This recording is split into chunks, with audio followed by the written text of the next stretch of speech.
Welcome to Time Travel 4K. Get ready to embark on a journey through some of the planet's most breathtaking and little-known natural wonders.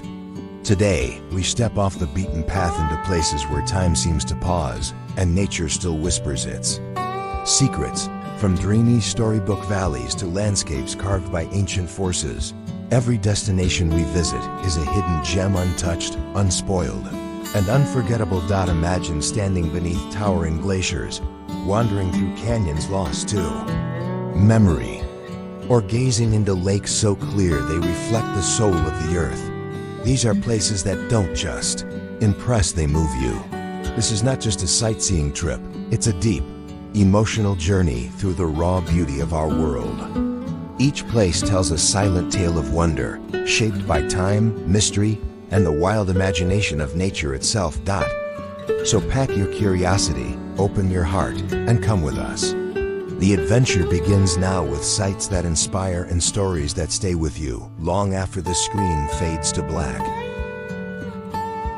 Lapland, stretching across the northernmost parts of Finland, Sweden, Norway, and reaching into Russia's Kola Peninsula, is more than just a destination.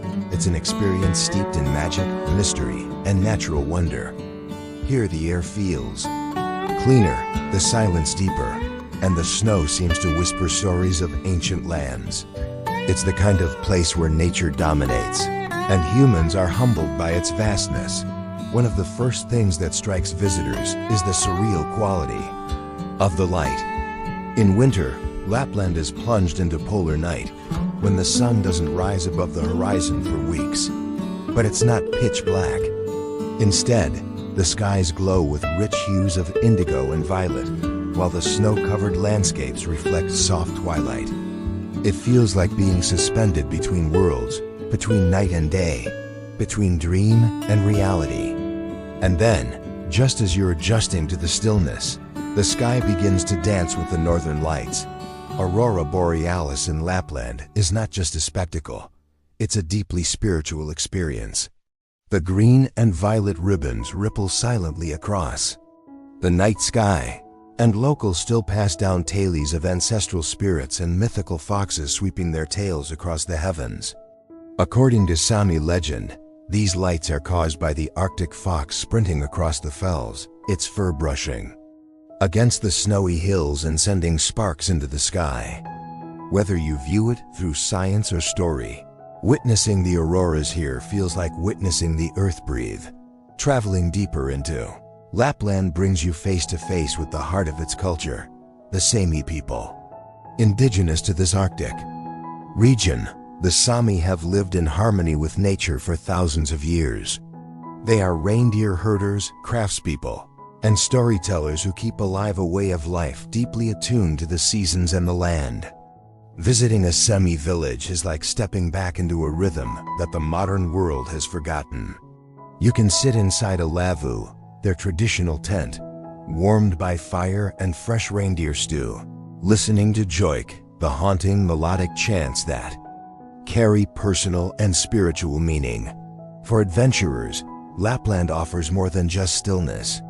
The snow-covered forests and frozen lakes become a playground for winter activities. Husky sledding, snowshoeing, and cross-country skiing are part of daily life here. The silence is broken only by the panting of huskies, the crunch of snow under boots, or the distant crackle of ice shifting beneath a frozen lake. In the far-flung wilderness, you'll often feel like the only soul for miles, yet paradoxically, never alone. And yes, this is the land of Santa Claus. While that might sound like a tourist gimmick, Rovaniemi, the official hometown of Santa Claus, does it with genuine charm. The Santa Claus village lies right on the Arctic Circle, where children and adults alike can meet St. Nick, cross the magical latitude, and even send letters stamped with a special Arctic postmark. It's playful and warm-hearted, especially in contrast to the icy surroundings. Yet Lapland is not only a winter wonderland. During summer, it transforms under the midnight sun. For over 2 months, the sun never sets, casting a golden glow over green meadows, mirror-like lakes, and wildflower-covered hills. The forests come alive with birdsong, and reindeer roam freely across the tundra. Locals hike fish and pick cloudberry sweet, amber-colored berries that grow wild in the bogs and are considered Arctic gold. Another often overlooked aspect of Lapland is its intense connection to sustainability. In a world increasingly shaped by climate change, the people here have been adapting for centuries. Their respect for nature is visible in everything, from the way they build their homes with minimal impact, to the reverence they hold for every animal they hunt or herd. Even the tourism sector is deeply conscious of preserving the fragile Arctic environment, with many operators offering low-impact adventures and eco-certified stays in glass igloos and log cabins. Speaking of igloos, one of the most unforgettable experiences is sleeping in a glass-domed room under the stars.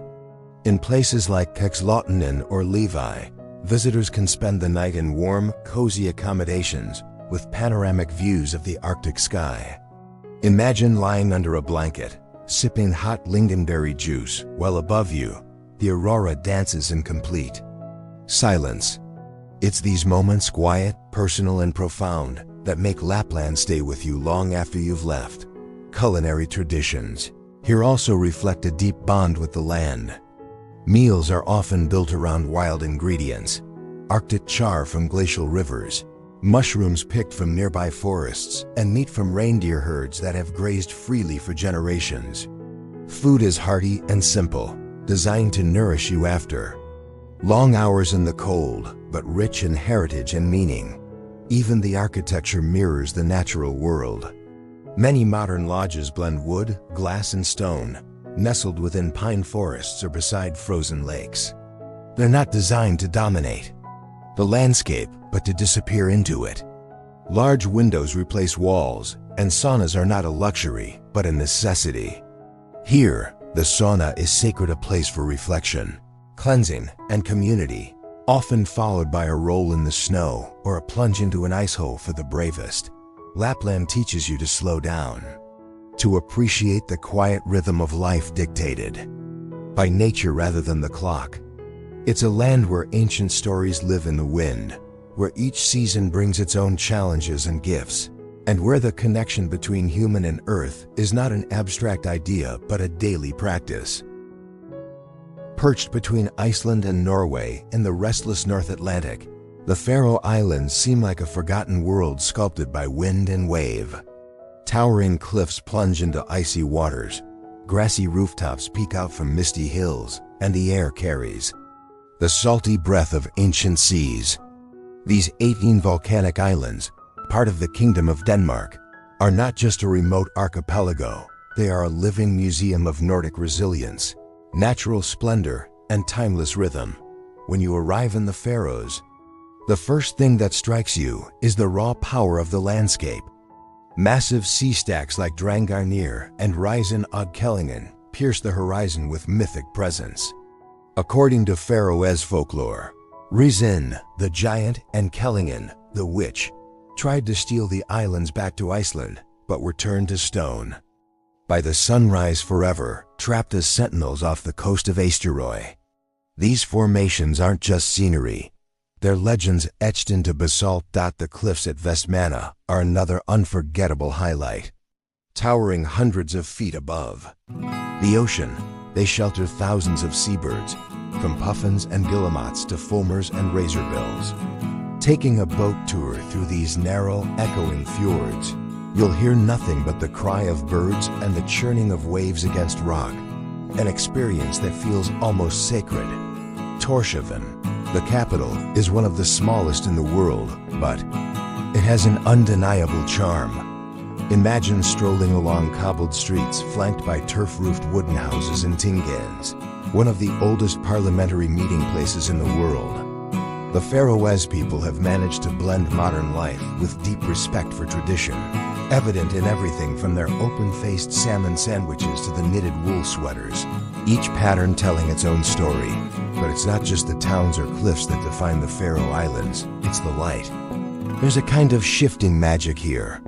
At times, the islands are bathed in silver mist that seems to come from nowhere, blurring sea and sky.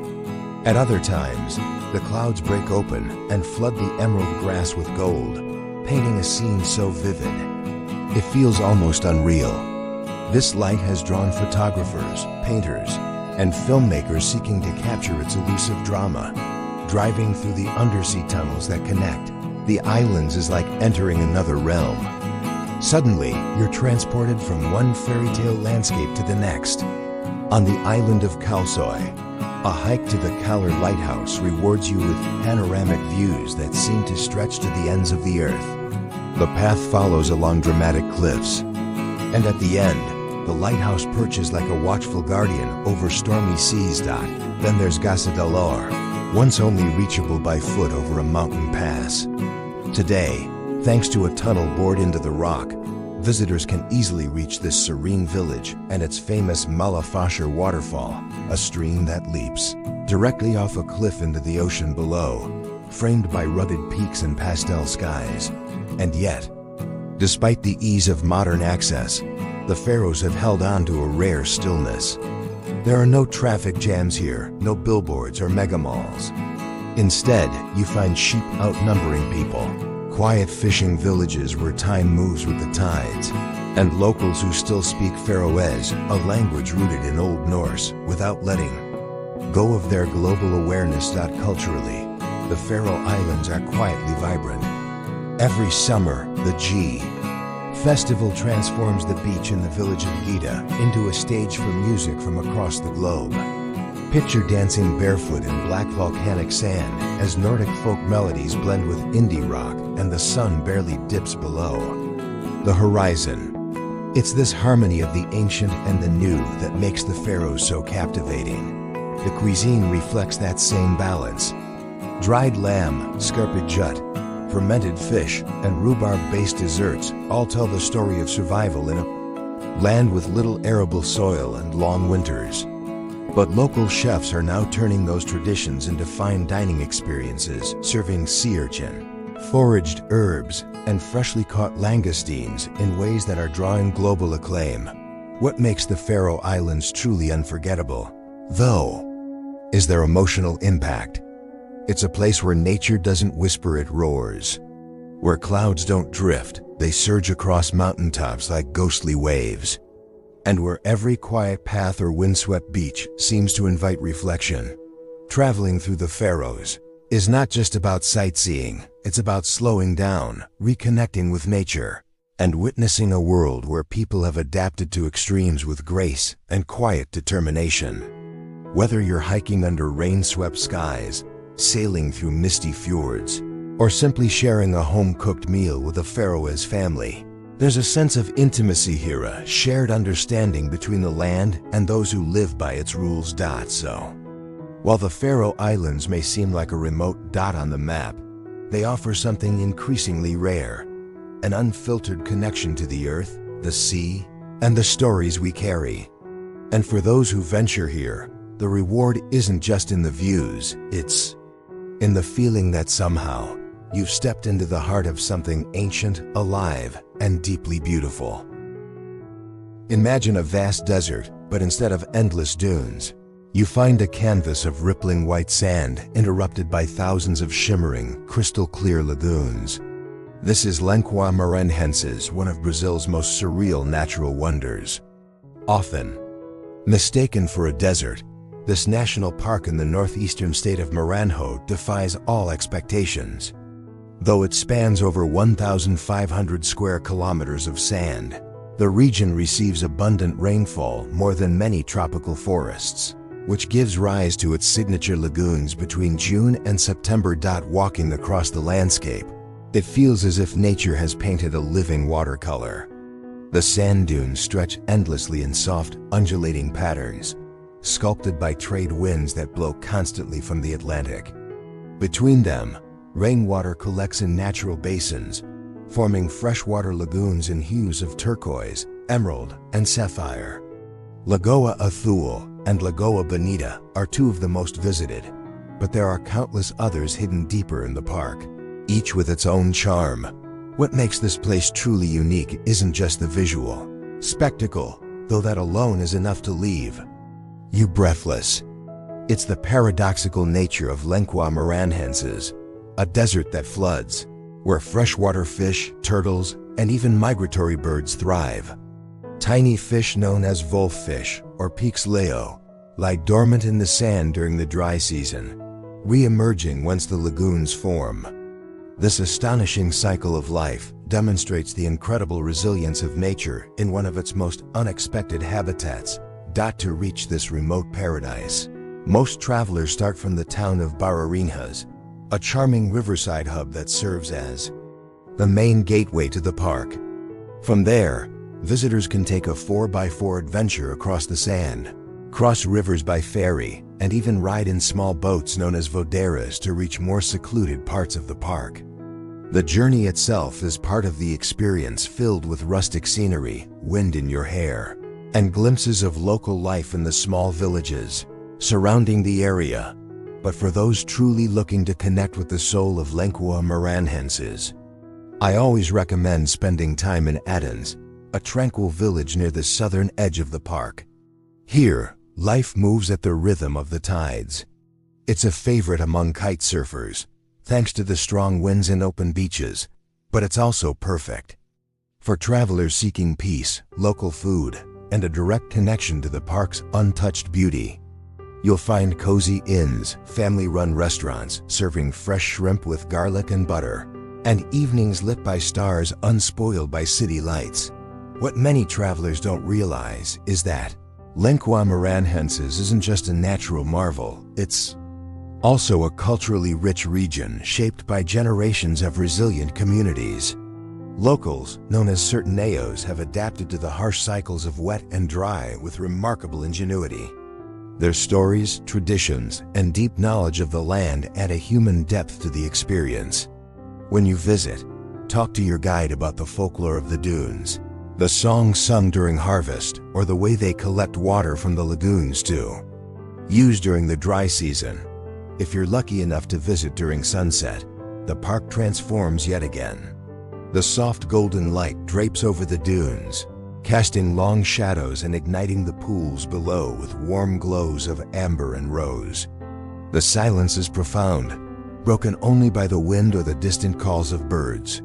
It's a moment of rare peace, one that imprints itself deeply in your memory. Climate-wise, the best time to witness Maranhenses in its full glory is between June and early September, when the lagoons are at their fullest.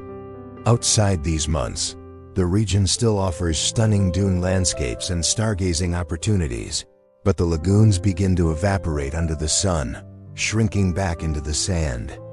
Until the next rainy season, unlike most national parks, Maranhenses doesn't have strict trails or infrastructure. Visitors are encouraged to explore with local guides, not only for safety, but also to ensure minimal environmental impact. This lack of development is precisely what makes the park feel so untouched. It remains one of the few places where you can walk for hours and not see a single sign of modern life. And here's a tip from someone who's been lucky enough to return to Lençóis more than once. Take a scenic flight over the dunes. From the air, the park looks like a giant white quilt stitched with blue silk. It's the only way to truly grasp the vastness and complexity of this ecosystem. Watching the patterns of the dunes shift beneath you like frozen waves is nothing short of magical. Maranhenses may not be as famous as Brazil's Amazon or Iguaque Falls, but those who venture here are rewarded with one of the most surreal and unforgettable landscapes on Earth. It's a place where paradoxes coexist, where deserts hold water, where silence speaks volumes, and where nature writes its own rules. It's not just a destination, but a dream made real. Wharariki Beach, tucked away at the northernmost tip of New Zealand's South Island, is a windswept stretch of coastline that feels completely untouched by time. Known for its dramatic rock formations, rolling sand dunes, and wild isolation, it is one of those rare places where nature remains raw and commanding, unbothered by the modern world. The beach is most famous for the Archway Island's towering sea stacks that rise abruptly from the Tasman Sea, sculpted over millennia by relentless winds and waves. At low tide, their reflections shimmer across the wet sands, creating a surreal, mirror effect that photographers and travelers alike find mesmerizing. To reach Wharariki Beach, visitors must take a 20-minute walk through private farmland, past grazing sheep and gentle hills. The walk alone feels like a transition into another world. As the trees part and the roaring sea comes into view, it's hard not to feel a profound sense of arrival. There are no roads to the beach, no signs of commercial tourism, just the sound of the wind, the surf, and the occasional cry of a seabird echoing in the distance. It's this sense of seclusion and the elemental beauty of the place that make Wharariki so unforgettable. While the scenery is undeniably the main draw, there's also a deeper ecological story playing out here. Wharariki is home to a variety of wildlife, most notably the New Zealand fur seals that often lounge among the rocks or play in the tidal pools. Observing these creatures from a respectful distance, especially during the summer months when pups are born, adds a layer of wonder to any visit. Their playful behavior amid such rugged surroundings is a reminder of how intertwined life and landscape are in this part of the world. The beach is constantly shifting. Its towering dunes change shape with the wind, and the sands stretch far inland, blending into the hills behind. This dynamic environment has a kind of energy to it. Each visit is different depending on the tides, the season, and even the time of day. Early morning and late afternoon are particularly magical. When the light is soft and golden, the entire coastline glows, and long shadows dance across the sand like brushstrokes in motion. What makes Wharariki Beach so special isn't just its natural beauty, but also the way it evokes emotion. It's the kind of place that strips away distraction, forcing you to simply be present. Standing on its vast sands, with the wind tugging at your clothes and the ocean stretching endlessly before you, you feel small, but not in a diminishing way. Instead, it's a humbling, almost spiritual experience. The beach invites quiet reflection, yet it also stirs a deep sense of freedom and adventure. Unlike more popular destinations, Wharariki doesn't cater to convenience. There are no shops or restaurants at the beach. Visitors are encouraged to come prepared and take everything they bring back with them. This reinforces the sense that the land is sacred, a place to be respected rather than consumed. It's also why the beach has remained relatively pristine, even as its images circulate widely online. Those who make the journey here tend to be seekers of beauty, solitude, and authenticity. Nearby, the Puponga Farm Park and Farewell Spit offer additional layers to the experience. This is a region shaped by wind and sea, where massive cliffs meet windswept plains and migratory birds. Find sanctuary.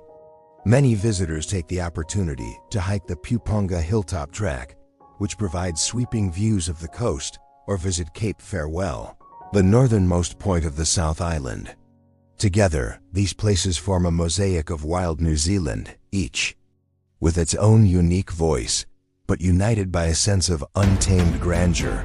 The cultural resonance of Wharariki also runs deep. To the Mbori people, the land is not separate from life. It's a living entity with mana, or spiritual energy. Standing in a place like Wharariki, it's easy to understand this worldview. The beach breathes with the tides, speaks through the wind, and holds stories in its stones. Although no markers explain its past, the silence feels ancient, as if it remembers every footstep that has ever crossed its dunes. In the end, Wharariki Beach isn't just a destination, it's an experience. It rewards those who venture off the beaten path with a connection that feels both powerful and personal. Whether you're standing in awe beneath the archways, watching seals at play, or simply tracing patterns in the sand with your feet, you're not just observing nature, you're a part of it, if only for a while. Cappadocia is a land that speaks in stone and sky, a place where ancient geology meets timeless human creativity. Picture endless spires of soft volcanic tuff, sculpted by wind and rain into fairy chimneys, towering pinnacles, and surreal rock. Castles. If you've seen photos, hot air balloons drifting overhead, historic cave homes carved into cliffs, you know the postcard. But to truly feel Cappadocia is to walk its valleys at dawn, touch the sun-warmed rock, and sense layers of history echoing beneath your feet. Even before human hands shaped the land, nature did the heavy lifting. Millions of years ago, volcanic eruptions blanketed the region in ash that solidified into a soft, malleable rock called tuff. Over time, erosion sculpted it into labyrinthine formations, towers, cliffs, and narrow passages. The fairy chimneys are perhaps the most iconic tall columns capped by hard basalt, resisting erosion like natural monuments.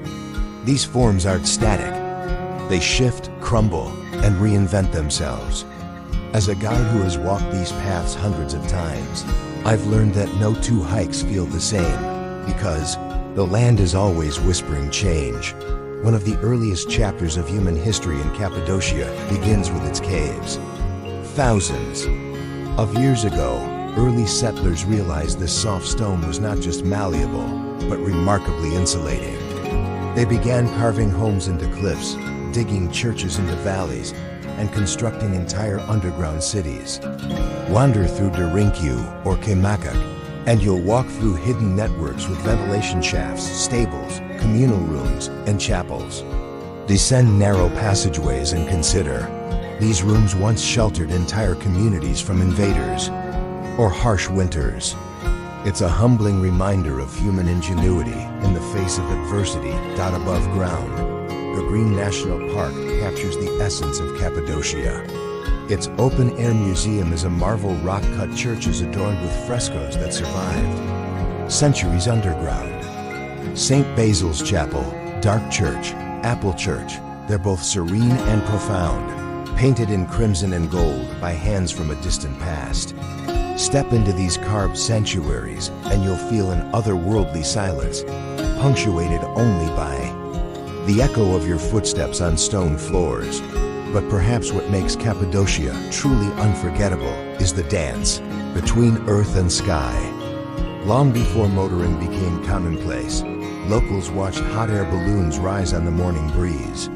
Today, hundreds of balloons launch before sunrise when the air is calm and the horizon begins to glow peach and lavender. Drifting above the valleys, you feel suspended between worlds, mountain and sky, history and now. Each balloon is its own floating theater seat. Below you stretch Rose Valley, Pigeon Valley, and Love Valley, names borrowed from their shapes, colors, or wildlife. You glide over orchards and vineyards, spotting rock-cut granaries and pigeon lofts attached to cliffs. When you touch the ground again, you carry in your heart that hush, that electric wonder of flight. During the day, the valleys offer a playground for explorers. Hike down through Red Valley's rust-colored ridges where the sun ignites the rocks into fiery tones. By afternoon, wander through Meskender Valley, its leafy tunnels offering a quiet relief from the sun. Watch local shepherds tending flocks and share tea with them as they mend fences beside carved cisterns. Climb into rock-hewn chapels and imagine whispered prayers painted long ago, its storytelling in living color. Cappadocia's people are as much part of the story as the rocks. Local artisans continue centuries-old traditions, weaving intricate kilims with tribal patterns, shaping ceramics in avanos using river clay, and pressing olives into fragrant oil. In a small workshop on the banks of the Kezilermek River, I once sat across a potter hands covered in red clay. He told me, "This land gives us shape. Every piece is a conversation with the earthcraft handed down, renewed with each generation." Food in Cappadocia is honest, hearty, rooted in tradition. A communal testi kebab is cooked inside a sealed clay pot buried in hot coals. When it arrives, the server cracks it open tableside with ceremonial flair. The meat is succulent and fragrant, infused with spices and earth. It's more than nourishment, it's ceremony. Wines from local vineyards grown in volcanic soil carry mineral notes, a liquid echo of the land's origins. As dusk settles, tables spill into courtyards, and stories stretch as long as the twilight. And there are moments you won't forget. I recall one autumn morning, just before sunrise. A hush had fallen over Love Valley. We stood among towering phallic rock formations, the world still shadowed. A balloon rose silently behind us, a pale orb drifting above red ridges. The silence was so complete, it pressed on your ears. And then the balloon glowed orange, drifting into day, and so did we. That moment, I saw faces of travelers light up, tears caught by surprise. In that hush, Cappadocia's magic happens. In winter, Cappadocia changes its face again. Snow dusts the rock formations, outlining fairy chimneys in white lace. Some balloon flights are canceled, but the brave go upward, and the sight of snowy valleys from a balloon is hauntingly beautiful. Daytime hikes reveal hidden hot springs, perfect for warming up amid the silence of a frosted landscape. As a guide, I've learned that every traveler comes with intentions. Some want photos, others history, and some are simply searching for silence. Cappadocia gives you space for all. You can rise at 3 a.m. to chase balloons, then by afternoon explore hidden churches or sip tea with farmers. You can trudge into red-hued caves at sunset, or dance among gourds in a vineyard under starlight. You can listen to local musicians in a cave restaurant, tuning oud and timbre under centuries-old rock ceilings. The land calls you to reflect. It asks, what is permanent? What is transient? Our dreams, like balloons, rise and drift. Our footprints, like carvings, leave marks. And yet, over all stands the silent rock unchanged, bearing witness. Cappadocia is more than a destination. It's a journey through time. Millions of years in the making, centuries of human creativity layered onto it, and now visitors from around the globe. It's a place where you can taste ancient earth in bread and wine, see history in stone, and feel eternity in a breath of sunrise mist. To guide you here is a privilege. Every corner reveals a story, a surprise, a sense that we are both small and part of something vast. That's the essence of Cappadocia, carved by nature, shaped by humanity, and open always to the next curious traveler willing to listen to its stones. Nestled in the heart of the Canadian Rockies, Banff National Park is one of the world's most enchanting alpine destinations, a place where the wild still roams free, and nature's magnificence unfolds at every turn. Recognized as Canada's first national park and a UNESCO World Heritage Site, Banff has long been a sanctuary for both wildlife and the human soul. Its soaring peaks, turquoise lakes, and glacial valleys offer not just a feast for the eyes, but a deeper connection to the land that has shaped centuries of natural and cultural history. The most iconic jewel in Banff's crown is Lake Louise, famous for its surreal turquoise waters that shimmer beneath the watchful presence of the Victoria Glacier. From the lake's edge, you can feel a rare stillness, broken only by the occasional splash of a paddle or the cry of an osprey circling overhead. The nearby Fairmont Chateau, a grand historic hotel, reflects off the lake's surface like a mirage, adding a touch of elegance to this raw wilderness. Yet beyond its postcard perfection, Lake Louise invites you to venture further, whether it's hiking to the Lake Agnes Tea House through alpine forests or climbing to the Beehive Viewpoint for a panoramic reward. But Banff is more than just a single lake. Venture eastward and you'll find Moraine Lake, nestled in the Valley of the 10 Peaks, where the reflections of jagged summits dance on sapphire blue waters. Though less commercialized than Lake Louise, Moraine Lake offers one of the most breathtaking sunrise views on the continent. Photographers from around the world come here for that golden light spilling over the mountains like liquid fire. It's a spiritual moment that goes beyond aesthetics. It feels as if time slows down, allowing you to breathe in the sacredness of the wild. For those seeking adventure, Banff doesn't disappoint. The Icefields Parkway, often considered one of the most scenic drives in the world, stretches from Lake Louise to Jasper, revealing a never-ending parade of glaciers, waterfalls, and emerald valleys. Along the way, you can explore the Colombia Icefield, where visitors can step onto the ancient Athabasca Glacier, feeling the chill of millennia-old ice beneath their boots. This is one of the few places on Earth where you can truly walk on history, where every crack and crevice tells a story of climate and time. Hiking trails weave across the park, ranging from gentle strolls along forest paths to challenging summit climbs. The Larch Valley Trail in fall is a revelation. The larches, a type of conifer that turns golden before shedding its needles, paint the landscape in hues of amber and fire. In summer, wildflowers bloom in brilliant waves: fireweed, glacier lily, and alpine forget-me-nots painting the meadows like a living tapestry. Wildlife is also central to the Banff experience. You might catch sight of a grizzly bear foraging in a valley, or hear the haunting call of a loon echoing across a quiet lake.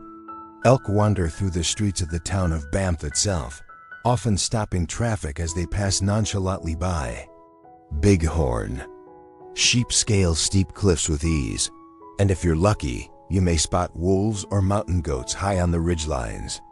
Respect for these creatures is deeply woven into the park's ethos. Here, humans are visitors' guests in an ancient world that asks only for awe and stewardship in return. The town of Banff, while small, offers a vibrant blend of culture and comfort nestled in this rugged setting. It's where cozy cafes meet mountaineering shops, and indigenous history blends with modern conservation efforts. The Banff Center for Arts and Creativity hosts international festivals, and the White Museum preserves the stories of the early settlers and indigenous peoples who first called this region home. Strolling along Banff Avenue, framed by mountain peaks, you'll find the hum of community life woven seamlessly into the surrounding wilderness. In winter, Banff transforms into a snowy wonderland. Skiers and snowboarders flock to its three major resorts: Sunshine Village, Lake Louise Ski Resort, and Norke, each offering powdery slopes and breathtaking vistas. The snow-covered trees and frozen waterfalls create a scene straight from a snow globe. Even if you're not on skis, you can take a horse-drawn sleigh ride across frozen lakes or soak in the Banff Upper Hot Springs, letting the steam rise around you as snowflakes melt gently on your skin. But what makes Banff truly unforgettable isn't just its scenery or activities. It's the feeling it leaves with you. It's the moment you stand on a mountain pass, the wind whispering stories of glaciers and time. It's the silence of a forest blanketed in snow, the reflection of alpenglow on a still lake, the rush of a river born from melting ice. Banff invites you not only to see, but to feel something ancient, something wild, something real. It's a reminder that in a world of noise and speed, places like Banff still exist, offering a rare kind of clarity and peace. And for those who seek the soul of the mountains, Banff doesn't just deliver, it transforms. The Isle of Skye, a gem of the Scottish Highlands, is a place where the landscapes tell ancient stories, where mountains rise like silent guardians, and the sea laps against rugged cliffs with timeless rhythm. Its Gaelic name, Ailina Chio, meaning Island of Mist, perfectly captures the island's ethereal beauty, especially when the fog rolls in across the Quillan hills or drapes the valleys in a dreamlike veil. One of the most iconic natural landmarks here is the Old Man of Storr, towering above the Sound of Rosse. This jagged rock pinnacle was formed by a massive ancient landslide and now stands as one of the most photographed sites in Scotland. But it's not just its dramatic profile that captivates travelers, it's the legends that cling to it like morning mist. Locals speak of a giant who, after his death, left his thumb protruding from the earth, watching over Skye. As you ascend the path to the store, you'll see why such myths were born. The landscape feels untouched by time, as though it belongs more to a fairy tale than our modern world. Just a short drive away lies the Quiraing, a landslip on the northernmost Trotternish ridge. Here, the terrain ripples and folds like fabric, caught in the wind. Hiking the Quiraing feels like walking across the spine of a sleeping giant, with views that open up suddenly to reveal the sea beyond and rolling highlands below. Every bend in the trail unveils a new vantage point, making it a favorite for photographers and adventurers alike. This is not a landscape that whispers. It sings, bold, windswept melody carved over millennia. Skye is not merely about dramatic views and geological wonders. It is a cultural tapestry woven from centuries of Gaelic tradition. In villages like Portree, the island's largest town, pastel-colored houses huddle around the harbor, and traditional music still fills the pubs. Here, you'll find friendly locals eager to share tales, tunes, and a dram of whiskey. For travelers seeking connection, Portree is more than a stopover. It's a living, breathing heart of the island. Venture further west, and you'll reach Neast Point Lighthouse, perched at the edge of towering sea cliffs. It's one of the best spots on the island to watch the sun dip below the Atlantic, painting the sky in gold and lavender. The walk to the lighthouse itself is an experience, a winding path along cliffs that fall sharply into the churning sea. If you're lucky, you might spot whales or basking sharks just offshore, or sea eagles gliding above. These encounters remind you that Skye is not just a destination, but a living ecosystem, wild and awe-inspiring. The fairy pools, nestled at the foot of the Black Quillen, are another Skye treasure. These crystal-clear blue pools are fed by waterfalls, and though the water is icy, many brave visitors choose to take a dip. But even if you just walk along the stream, the purity of the place is unmistakable. The fairy pools earn their name not only from their enchanting beauty, but also from the feeling they evoke, something between reverence and wonder, as if nature itself is inviting you to slow down and marvel. Skye's weather adds to its mystery. Sunshine, rain, wind, and fog can all dance through a single afternoon. But rather than being a hindrance, this volatility adds texture to your journey. A sudden downpour may shroud the hills in silver mist, followed moments later by a sunburst that illuminates the glen in a blaze of green and gold. For many travelers, it's precisely this unpredictability that makes Skye feel alive, moody, and unforgettable. Beyond the well-trodden paths, lesser-known places like Elgol or the Sleep Peninsula offer moments of serene beauty.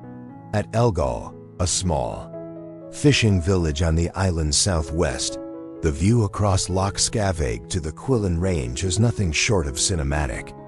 The beach, strewn with weathered rocks and seaweed, is often deserted, save for the occasional seal bobbing offshore. Take a boat trip from here, and you can access the remote Loch Coruisk, nestled deep in the mountains, a place so wild and untouched that it feels like the very edge of the world. What truly elevates the Isle of Skye is not just its natural grandeur, but the way it touches the soul. Standing on a windswept cliff, gazing across heather-covered moors, or watching clouds crawl over the mountains, you feel a sense of deep time, a connection to something enduring. It's this emotional resonance that makes Skye more than a scenic escape. It becomes a part of your personal geography, etched into memory with the sharpness of Highland air. For the traveler seeking meaning, Skye offers more than Instagrammable moments. It offers silence, depth, and a humbling reminder of nature's majesty. It invites you to listen, not just to the wind and waves, but to your own sense of wonder. Rising like natural sentinels from the emerald heart of Colombia's coffee region, the wax palms of the Valle de Cocora are unlike anything else in the world. Towering up to 60 meters, nearly 200 feet into the sky, they sway with elegance above. Misty valleys and forested slopes forming a surreal, almost otherworldly scene that feels plucked from a dream. These palms, the national tree of Colombia, are not just botanical wonders. They are silent keepers of history, symbols of resilience, and deeply rooted in the cultural identity of this vibrant land. As you enter the Cocora Valley, near the town of Salento in the Quindio department, the landscape transforms dramatically. Rolling hills give way to steep, cloud-kissed mountains blanketed in thick fog. The climate is cool and humid, with the altitude creating a perfect environment for biodiversity. You'll find hummingbirds darting through the air, their iridescent feathers catching fleeting sunlight, and tiny orchids nestled among ferns. The air smells of fresh earth and mountain mist, crisp and invigorating. It's the kind of place that awakens every sense. Originally, the valley was part of the Quindio cloud forest, and though parts have been cleared for agriculture and cattle, large sections remain protected within the Los Nevados National Natural Park. This preservation is critical, not just for the iconic wax palms, but for the endangered species that depend on them, such as the yellow-eared parrot. Once nearly extinct, this bird has made a fragile comeback thanks to conservation efforts, many of which focus on preserving the palm trees that serve as their nesting grounds. Hiking through the valley offers more than just stunning views. Trails wind through creeks, suspension bridges, and lush forest paths, leading to scenic lookouts where the palms stretch skyward in defiance of gravity. One of the most popular routes is the circular trail starting from Cocora, looping through Achingly, a hummingbird sanctuary, then climbing up to La Montana before descending back through the valley. It's a moderately challenging trek, often muddy, but richly rewarding. For many visitors, the true magic of Cocora lies in the way the landscape plays with light. Early mornings are wrapped in mist, giving the valley a mystical, ethereal quality. By mid-morning, the fog begins to lift, and golden rays cut through the palm fronds, casting long cinematic shadows across the hillsides. It's a photographer's paradise, a painter's inspiration, and a traveler's quiet revelation. You don't just see the beauty, you feel enveloped by it. Beyond the scenery, there's deep cultural significance. The name Cocora comes from a Quimbaya princess, and the valley holds strong ties to Colombia's indigenous past. Wax palms were once harvested for their resin, used in religious ceremonies and candle making, which led to a dramatic decline in their numbers. Today, they are protected by law, and their survival reflects a broader Colombian commitment to preserving both nature and heritage. In the nearby town of Salento, traditional Pisa architecture, whitewashed buildings with brightly painted balconies, offers a charming gateway to the valley. Cafes here serve some of the world's best coffee, grown in nearby hills, and the local people are proud stewards of their land. You'll often find them eager to share stories, to point out hidden trails, or recommend the best time to catch the valley in its most magical light. And let's not forget the intangible feeling of standing beneath these giants. It's humbling, even spiritual. These trees have stood for centuries, quietly witnessing the passage of time, seasons, and history. Their roots hold firm in fragile soil, a powerful metaphor for Colombia itself, a country that has faced its share of challenges, but continues to rise with grace and resilience. So when you walk through the Valle de Cocora, you're not just hiking the trail, you're stepping into a living story. It's a place where nature's drama unfolds in every mist-wrapped peak, where ecology and culture entwine, and where the tallest palms on earth whisper secrets to the wind.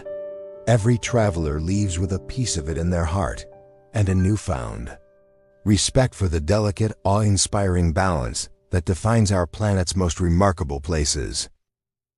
High above the forests of Slovenia, Mount Triglav rises as a proud sentinel of the Julian Alps.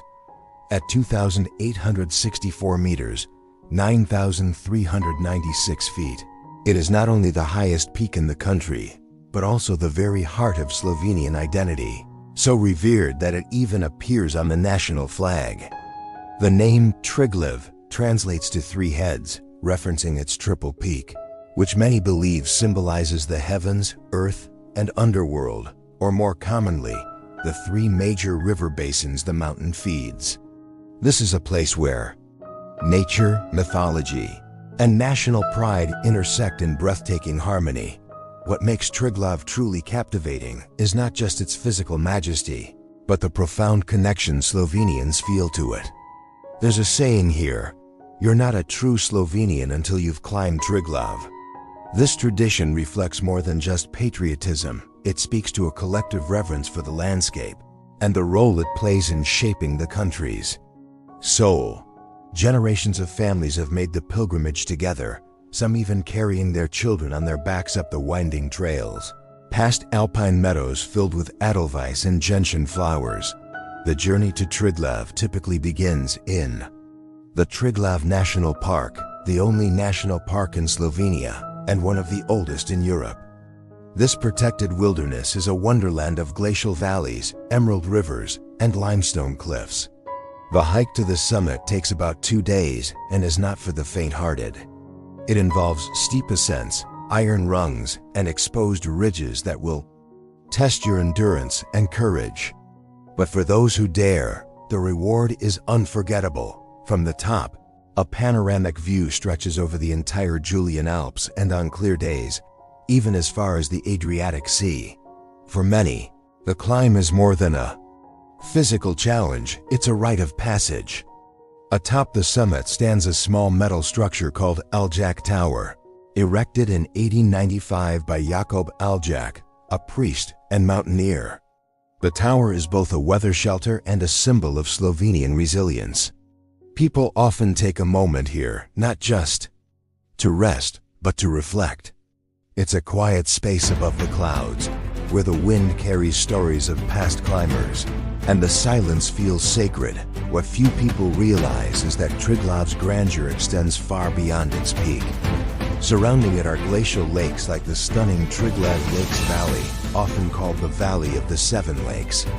These tranquil blue pools lie cradled in the arms of rocky outcrops, surrounded by pine and spruce. In early morning, mists drift gently over their glassy surfaces, creating an ethereal scene that seems pulled from a dream. Wildlife abounds here too. Chamois, marmots, and golden eagles all call this alpine region home, thriving in the untouched purity of the landscape. As a guide, I often encourage visitors not to rush toward the summit, but to savor the journey. There are old wooden huts along the trail, Lençóis, where hikers can sleep, share stories over warm stew, and listen to the quiet crackle of alpine winds through the timbers. The mountain fosters a sense of community. Strangers become companions as they ascend together, bonded by shared awe and mutual respect for the forces of nature. The mountain also holds deep spiritual and cultural meaning. In ancient Slavic mythology, Triglav was the name of a three-headed god believed to rule the sky, earth, and underworld. Some still whisper these tales as they hike, blending old beliefs with the modern thrill of adventure. Even today, rituals remain. Slovenes often bring small national flags to plant at the summit, or simply pause to sing traditional songs beneath the watchful peaks. Visiting Triglav in the different seasons offers entirely unique experiences. In the summer, alpine flowers bloom in riotous color and trails bustle with hikers. In autumn, the landscape burns gold and amber, and the air carries a crisp clarity. Winter transforms the slopes into a serene white cathedral where only experienced mountaineers dare to venture. In every season, Triglav speaks with a different voice, but its message is always one of majesty and wonder. For those who may not wish to climb all the way to the summit, there are gentler ways to experience the magic. The nearby Lake Bohinj, Slovenia's largest glacial lake, offers spectacular reflections of the mountain's snowy crown. Canoeing on its mirror-like surface or taking the Vogel cable car for panoramic views allows travelers of all levels to connect with Triglav's spirit. And yet, despite its fame, Triglav remains wild and respectful of its solitude. There's no over-commercialization, no artificial glow to distract from its raw elegance. That's part of its power. It teaches us humility. Standing at its base or atop its windy crest, you are reminded how small we are and how immense the earth can be. But instead of feeling diminished, you feel elevated, invited to be part of something much greater than yourself. In all my travels, I've rarely encountered a mountain so seamlessly woven into the identity of a people. Triglav is not just a place, it is a symbol of perseverance, unity, and reverence for nature. It is Slovenia's beating heart, a peak that reaches not just into the sky, but deep into the human spirit. Montenegro, a small Balkan country nestled along the Adriatic coast, is a destination that captivates not just with its scenic landscapes, but with its deep-rooted history and soulful character. The name Montenegro means Black Mountain, a nod to the dark forested peaks that dominate the interior and define much of its dramatic geography. With just a few hours of travel, one can journey from rugged alpine terrain down to sun-drenched beaches, each setting more surreal than the last dot in the old towns of Cocora and Budva. Time feels like it slows down. Cocora, with its labyrinthine stone alleys, medieval walls, and Venetian architecture, is a UNESCO World Heritage Site and one of the Adriatic's best-preserved secrets. Surrounded by towering limestone cliffs, the Bay of Cocora looks more like a fjord than a bay. It's still. Deep waters reflect the pastel facades of towns that seem untouched by time.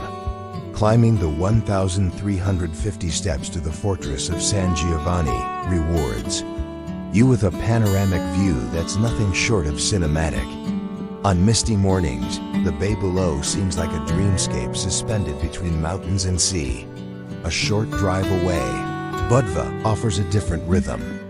While its old town boasts similar charm with narrow lanes and medieval churches, the modern part of Budva pulses with life.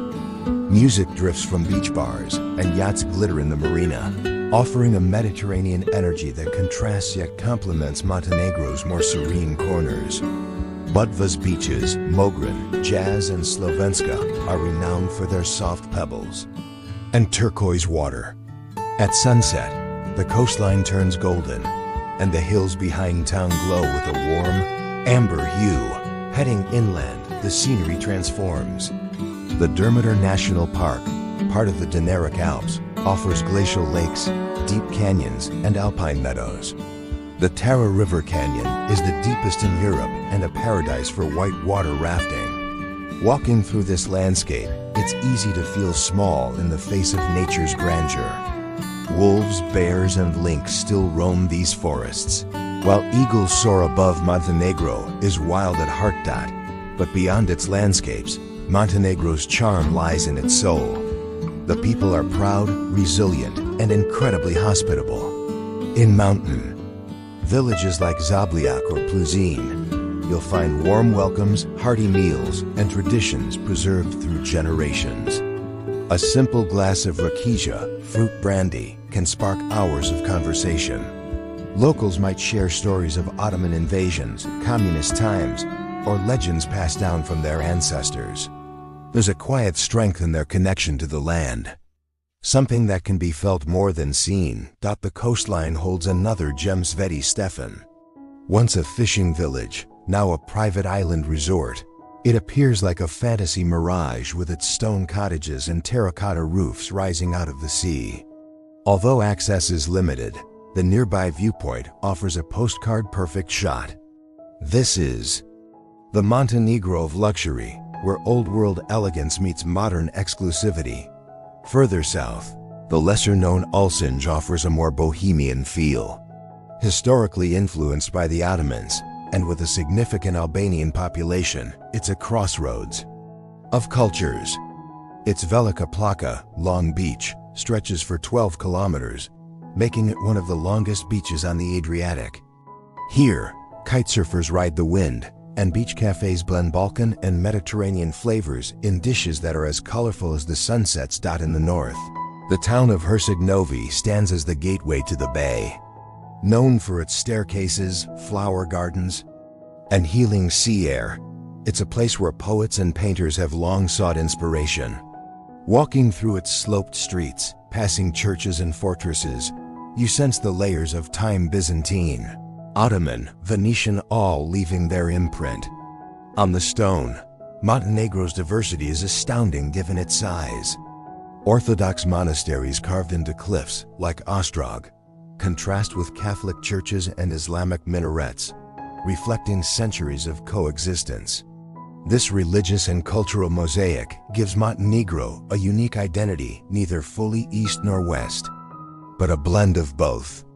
And this is where its magic lies. As a travel guide, I often tell people Montenegro is not a place to rush.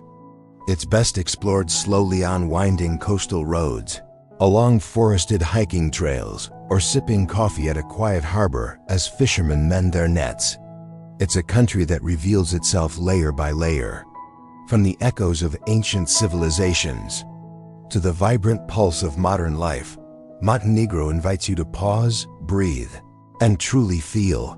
Whether you're standing at the top of Love Cane Mountain, watching clouds sweep over the land, or wandering the quiet alleys of Paris where time seems to stand still, Montenegro leaves an impression that lingers long after the journey ends. Its beauty is not loud, it whispers through its landscapes, its history, and its people. Tucked away in the mountainous region of Gifu Prefecture, Shirakawa-go is one of Japan's most treasured cultural landscapes. This picturesque village is renowned for its traditional gasho-zukuri farmhouses, some of which are over 250 years old. The name gasho-zukuri literally means constructed like hands in prayer, referencing the steep thatched roofs that resemble hands pressed together in prayer. These unique roofs, built at a sharp angle to withstand heavy snowfalls, are a defining feature of the region and a testament to the villagers' deep relationship with their environment. Walking through Shirakawa-go feels like stepping into a painting. The blend of nature and architecture is seamless. The traditional wooden houses are nestled among terraced rice fields, surrounded by misty mountains and thick forests. In winter, the entire area transforms into a snow-covered fairy tale. Heavy snow blankets the roofs, trees, and roads, and the village glows under the soft golden light of traditional lamps. It's no wonder Shirakawa-go is recognized as a UNESCO World Heritage Site. But beyond its postcard beauty, the village offers a quiet story of survival, harmony, and adaptation to nature. One of the most remarkable things about Shirakawa-go is how it embodies a sustainable way of life. The gasho-zukuri houses are communal in nature. Several generations would live under one roof, sharing tasks and preserving traditions. The construction materials are locally sourced, and the thatching of roofs is still done by hand in a labor-intensive process that brings the entire community together. It's not just architecture. It's a living example of how cooperation and respect for the land can create something enduring. If you visit the Ogemachi district, the largest village within Shirakawa-go, you'll see these iconic houses scattered across the valley floor. Many of them are still inhabited, while others have been converted into museums, guesthouses, or restaurants. The Wada House, one of the oldest and best preserved gasho-zukuri homes, offers a peek into the lifestyle of a wealthy farming family. Inside, you'll find dark wooden beams, handmade tools, and a sunken hearth once used for heating and cooking. The attic, traditionally used for sericulture, silk farming, shows how the architecture was cleverly designed to support the community's economy. What makes Shirakawa-go truly unforgettable is how its charm changes with the seasons. In spring, cherry blossoms frame the rooftops, and the surrounding fields burst into life. Summer brings lush greenery and the gentle sound of the river weaving through the village. Autumn is arguably the most colorful season, with fiery red and orange leaves painting the landscape in breathtaking hues. But for many, winter is the most magical time. During the Winter Light-Up Festival, the village is illuminated for just a few nights each year. The sight of snow-laden farmhouses glowing under a star-filled sky draws photographers and travelers from around the world. Despite its growing popularity, Shirakawa-go remains surprisingly serene. The village has managed to balance tourism with preservation. Large tour buses are limited, and visitors are encouraged to explore on foot, respecting the local customs and quiet way of life. There are no neon signs, no loudspeakers, just the sound of wind rustling through the trees and the occasional crow of a rooster. For those who want to experience more than just a day trip, staying overnight in a minshuku, traditional Japanese guest house is a must. These family-run lodgings offer home-cooked meals featuring regional specialties like hoba miso grilled on a magnolia leaf, irori-style hearth dinners, and local mountain vegetables. Waking up in one of these wooden houses, wrapped in a warm futon, with snowflakes brushing the windows, is an experience you won't forget. Beyond the scenery, Shirakawa-go teaches visitors about resilience, simplicity, and the profound beauty of a life lived in tune with nature. The villagers' deep respect for seasonal cycles, their commitment to preserving cultural heritage, and their connection to the land all contribute to the area's enduring spirit. Unlike Japan's fast-paced cities, Shirakawa-go invites you to slow down, to breathe deeply, and to reflect on what it means to truly belong to a place. Local festivals also add vibrant touches to the village's quiet rhythm. The Doboroku Festival, held every October, is a celebration of traditional sake brewed in the village.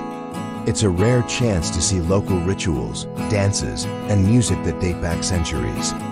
The villagers offer the sacred Doboroku, a cloudy, unfiltered rice wine to the deities, followed by spirited performances and warm hospitality. Such events reveal how spirituality, agriculture, and community are intertwined here in ways that are both humble and profound. Even the natural surroundings of Shirakawa-go are rich with life. In the nearby mountains you may spot sorrows, a goat antelope, native to Japan, foxes, or even monkeys. Birdsong echoes through the valleys, and the riverbanks bloom with alpine flowers in warmer months. The balance of wildlife and human settlement in this region reflects a mutual respect and an ancient understanding of cohabitation. As a guide, I often find that visitors come to Shirakawa-go for the view, but they leave with something much deeper. It's not just the scenery that stays with you, but the feeling of standing in a place where the past is not just remembered, but lived. A place where snow falls in silence on wooden roofs, where hands still tie bundles of rice straw, and where time moves gently with the rhythm of the seasons. Shirakawa-go is not merely a village, it's a philosophy, carved into the hillsides. And if you listen closely, its quiet beauty will speak to you in ways few places can. Tucked away in the northern tip of Palawan, El Nido is one of the Philippines' most treasured destinations, a place where nature appears untouched. Time slows, and every view looks like it belongs on a postcard. With over 40 islands and islets scattered across Pakuwit Bay, El Nido is a dramatic fusion of towering limestone cliffs, hidden lagoons, white sand beaches, and azure waters teeming with marine life. It's no surprise that many travelers refer to it as a paradise on earth. But as your guide, I want to take you deeper, not just to its scenic wonders, but to the soul of El Nido. El Nido isn't just beautiful, it's ancient. The jagged limestone karsts that rise from the sea are over 250 million years old, relics of a time when much of this region lay beneath a primordial ocean. These dramatic cliffs, sculpted by nature through eons of erosion, form an ethereal landscape that's unlike any other in Southeast Asia.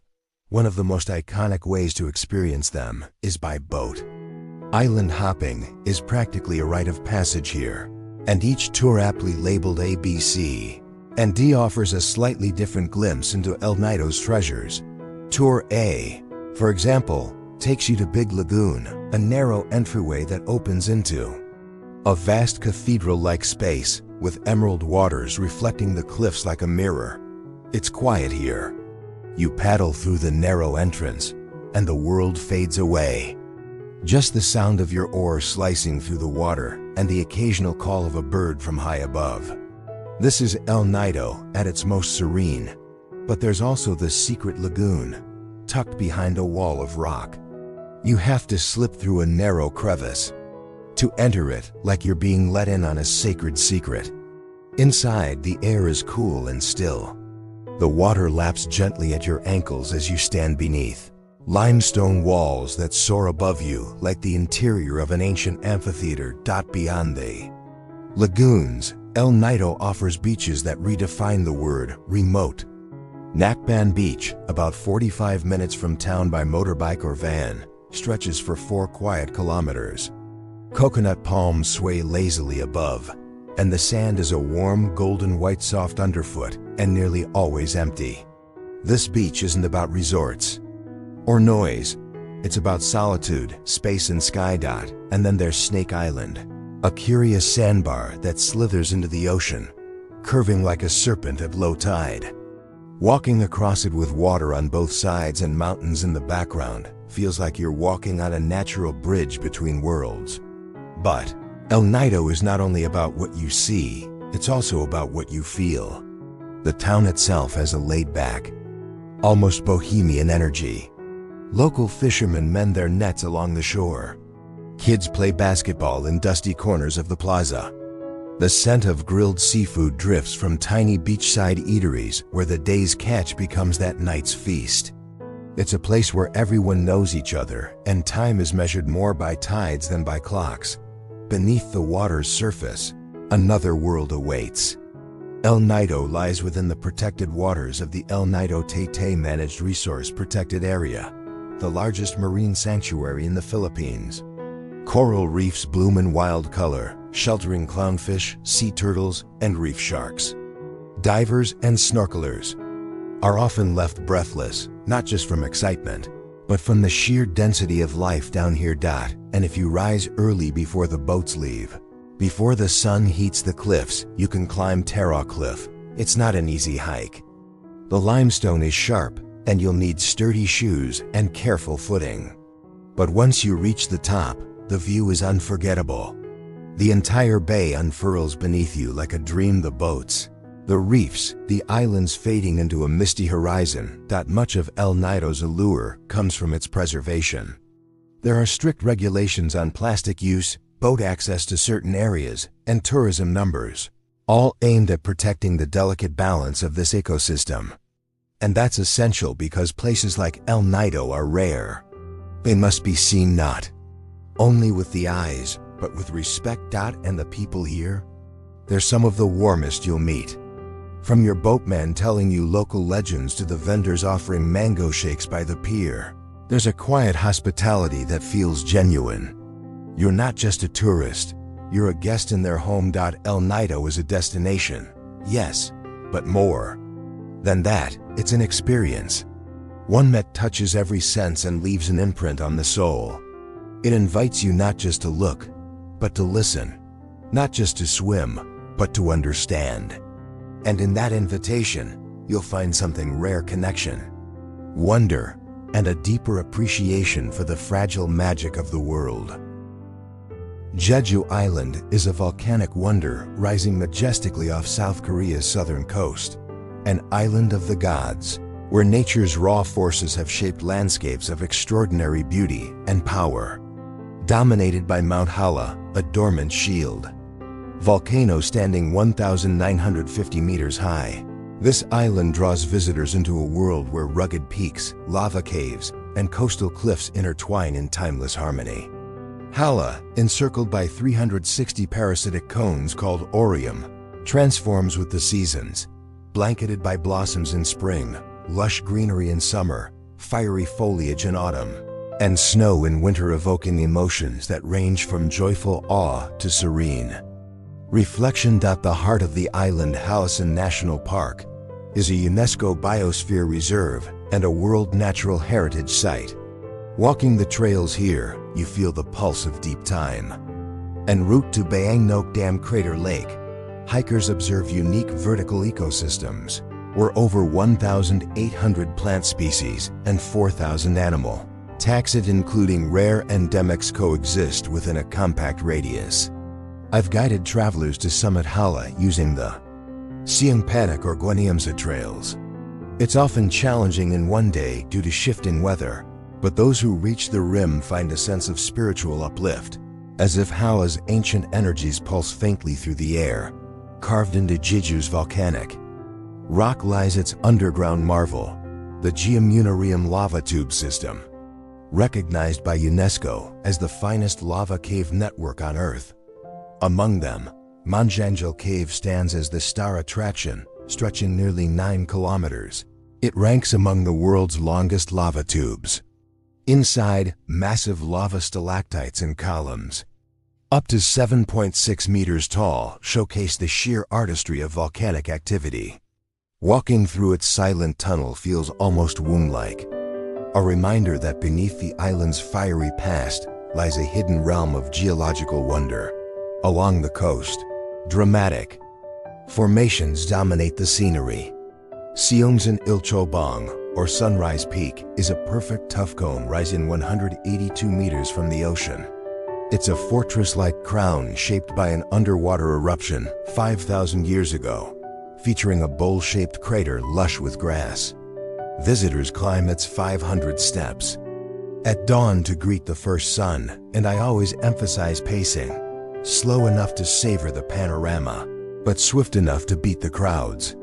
To guide groups here, I recommend arriving early or booking a guide-led tour to breeze by admission lines and absorb the island's volcanic legacy. Further south, the Dipojuzangeli cliffs display hexagonal basalt pillars formed when lava met the sea like natural geometric sculptures standing 20 meters tall. The roar of waves against those cliffs is a symphony of earth and ocean.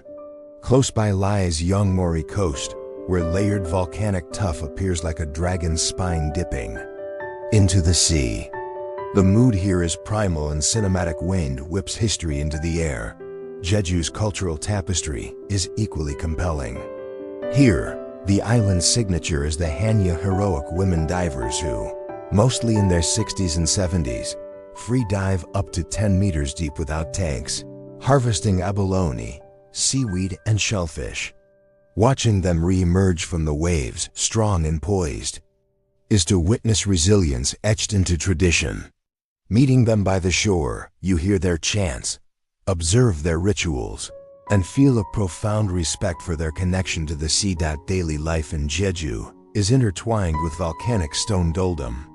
Stone walls crisscross fields and roads, built from basalt rocks cleared from farmland. These windbreaks are cultural fingerprints, functional art, blending seamlessly into the landscape. Then there are Dol Haryubang, iconic carved guardians carved from volcanic rock, standing near gates and pathways. Once protective symbols, today they are beloved emblems of Jeju identity. Waterfalls add to Jeju's mystical charm.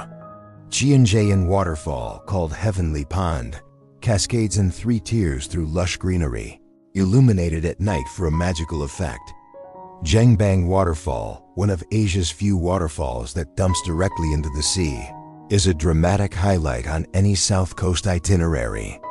Guiding visitors here, I always suggest taking a moment in silence to absorb the interplay of salt, fresh water, and mist, a sensory connector to otherworldly grace. Beyond geology and culture, Jeju is a paradise for active exploration. Cycling the Ale Trails, a network of scenic coastal and forested routes, brings slow travel to life. You move with light, breeze, and aroma, not traffic. Kayaking out to wind-sculpted rock formations or snorkeling in clear bays brings you face to face with vibrant marine life, sea turtles, colorful fish, and sometimes dolphins or even orcas. Jeju's subtropical climate nurtures mandarin groves, palm trees, and exotic blooms. Visit local Osuluk Tea Museum, where rolling green fields beg for meditation and green tea soft serve offers thoughtful sweetness. Nearby, farmers tend to tangerines and dragon fruit on fertile volcanic soil, touring a grove and tasting fruit fresh off the branch is an olfactory delight. Jeju's culinary scene is evolving beautifully, celebrating black pork barbecue, seafood stews, and abalone dishes with restaurants balancing tradition and innovation, like those found in family-run eateries and resort kitchens. Yet it's the interplay of space, time, and story on this island that leaves the deepest impression.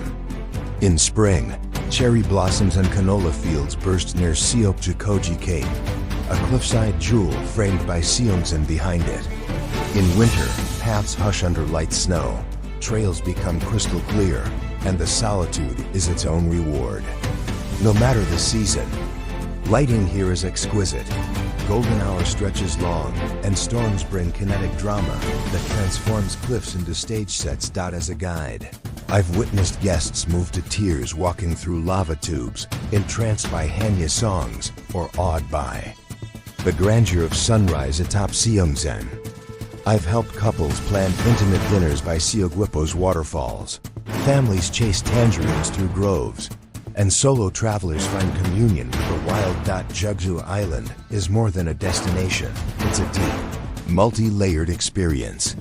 It teaches resilience. See it in volcanic rock and in diving women.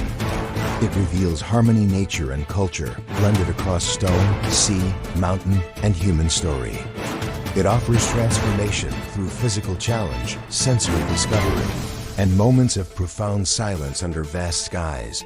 Whether you're hiking Mount Hala, wandering lava caves, or sampling citrus at sunset, Jeju invites you to explore at your own pace and let the island's quiet power unfold within you.